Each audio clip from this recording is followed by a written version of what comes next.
Alright, it's early morning. Cutting these. I got tadpoles in here. So these bigger tadpoles I think are Cuban tree frogs. You see all the smaller ones? I just think some Cuban tree frog eggs got scattered in that group that I pulled, but I pulled out strands. And you can see, I guess the phone light came on, that's what happened. Alright, well, that messes that up. Didn't even realize I usually have that off. So, old tadpoles. Let me throw more plants in though. The idea.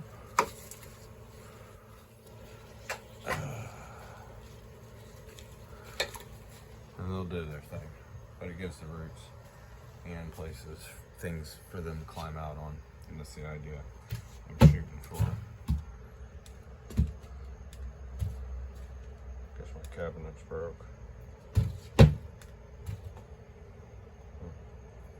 I'll have to put something on that to fix that. Anyway. Kind of hard to see at night like this. And I never turn on the light. Oh, it's a fern. Like the same ferns that grow in front of my house. They were showing in a video that they grow underwater. And I was like, what? So, yeah, here's for a test.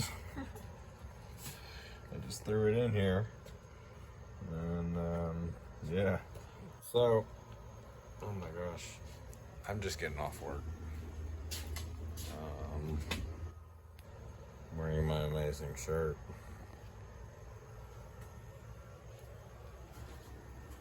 Anyway.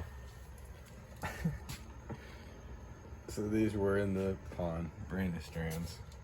And put them in here, and bam. You can see the size difference over there. Actually, you can't because of all the neurite snail eggs that don't ever hatch or do anything except for mess up the side of your enclosure, aquarium, whatever. I like them, but I don't like what they do. So anyway, whole crap ton of southern toad babies. Anyway, like I said, I think that would be a Cuban tree frog.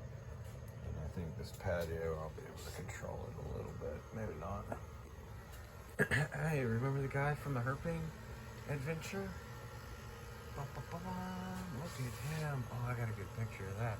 And that's a female. Oh, yes. Alright, pausing y'all to take a picture. Yo, I don't know how happy that makes me to even see him. But I'm gonna give you all short of this too, because that is cool. He has those markings, and that's what makes him so distinct. I thought they were wounds. I don't know what they are, but he was found off my herping area that got paved, and he is definitely, there's a gecko, probably one of the Mediterranean, but oh wow, I like that a lot. He's still super skinny. You can see, put these down because I've been out cutting plants. You can see the bones right there. He's super skinny. I can probably give him a couple waxworms here in a bit, but she looks good. She looks real good. Let me get the bright light off so you guys can see. Let me do this. Where's the phone? There we go. Oh, yeah, I think.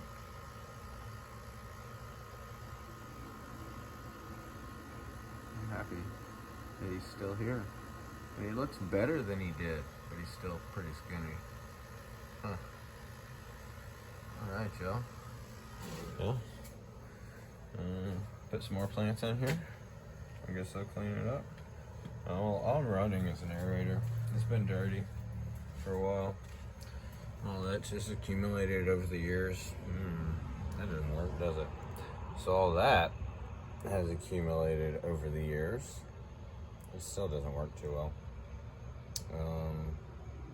It's horrible. There are rocks. Oh yeah, the axolotl's been gone for a while. It was huge too. think it cut a little too big. But it would spit rocks out. It would munch food and like spit rocks out and shit. Definitely did not find any rocks in it when it passed away.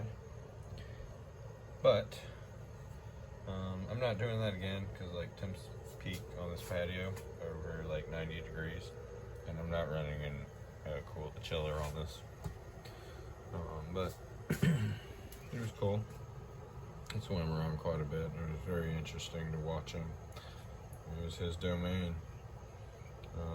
I want to put some of my bluefin killifish in here, but my population that got ravaged by Cuban tree frogs is screened off now, and been screened off for a while, and oh, there we go.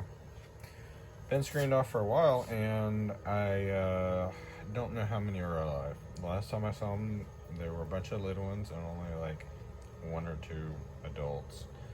I've been trying to keep up, feeding them, just tossing and letting them do their thing. Mosquito larvae, we'll feed them. Hopefully they're getting plenty of that. But the way I got mine, one of those little molded ponds was down south on our property, and it had those in it. And it cracked itself, was left neglected, and we found it half full, hot water, hot water under the sun, obviously no filter running, and a bunch of bluefin killifish in it. So that was where my population started, and I have not refreshed it, which I would like to, but I haven't been fishing in a while. I'm gonna get out. So, tank isn't looking bad. It is nighttime. I guess I can turn the light. Nah, I'm not gonna turn the light on. But I just let it do. And there's some algae you can see building up here, even with the light off. Just what it gets from natural sun. So this side doesn't look too bad on the sidewise. Remember, my old tank exploded right out there. Whole side fell out. So this side doesn't look bad, but this side over here, maybe it's my light that's reflecting it. So it's starting to crack all down the sides. I don't know if there's a way to rejuvenate it, seal it. I don't know how to sand it yet. I have attempted to sand this material, and I don't know the right micron, whatever. I haven't figured that out. I do have, what's that stuff called? The powder I use to clean this. Usually used by hand, but there's got to be a way to do it to buff it with an orbital or something. So I need to learn how to do that, and that'll make life like grand. Look at them. They're just swimming. Oh, they were. Felt like they were swimming in line. Anyway, I just been rambling on. I'll catch you guys later. I let dogs out, put them up, because they were being rambunctious and loud at early hours. And there's so many. I just love watching this. I never really had a tank this big to be able to do this, and this one was a blessing. Unfortunately, the gentleman that I got it from did pass away within the past, I believe, 2 years. It's unfortunate. We were supposed to go fishing down by his house, and I wish we could have. I wish I had have, instead of coming rushing home after Everglades trips. Always, struggle, life. But, yeah.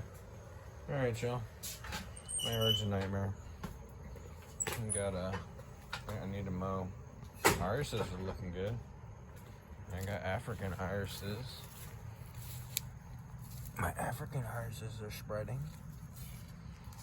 So I'm pretty happy about that. My Crocomosia. Okay, so the grass is becoming a nightmare in there. I've been trying to switch the grass, trying to go to this kind of grass right here, which stays shorter. You can see where the yard is.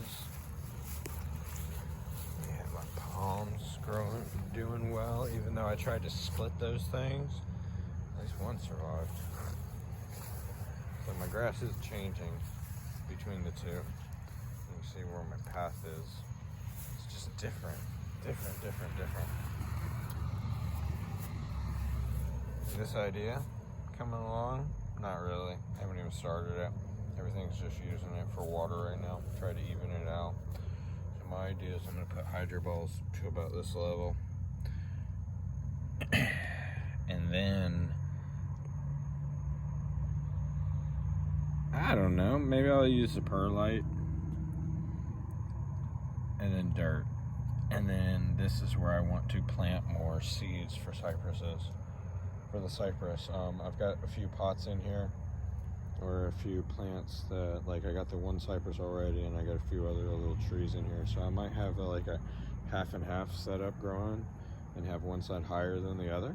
I don't know. Haven't come up with an idea, and it's still learning.